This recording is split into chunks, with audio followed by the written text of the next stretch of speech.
আপনি যদি জিমে নতুন ভর্তি হয়ে থাকেন এবং আপনি যদি একজন বিগিনার হন, তাহলে অবশ্যই কিছু নিয়ম কিন্তু আপনাকে মেনটেন করতে হবে। ফার্স্ট নিয়ম হচ্ছে আপনাকে এক্সারসাইজের ফর্ম এবং টেকনিকটা খুব ভালোভাবে শিখতে হবে। কারণ আপনি যদি ফর্ম অ্যান্ড টেকনিকটা ঠিকমতো শিখতে না পারেন, তাহলে কিন্তু আপনি নেক্সট লেভেলে যেতে পারবেন না, বা গেলেও কিন্তু খুব একটা উপকার হবে না।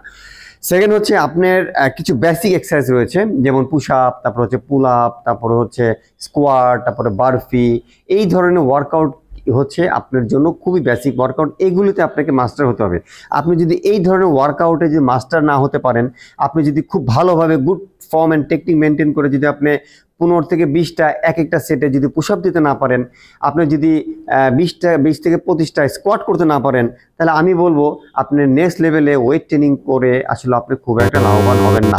এই জন্য আপনারা যখন জিমে আসবেন, তখন এই ব্যাপারগুলো একদম ইনিশিয়াল বা বেসিক ওয়ার্কআউটগুলোতে আপনাকে অবশ্যই মাস্টার হতে হবে।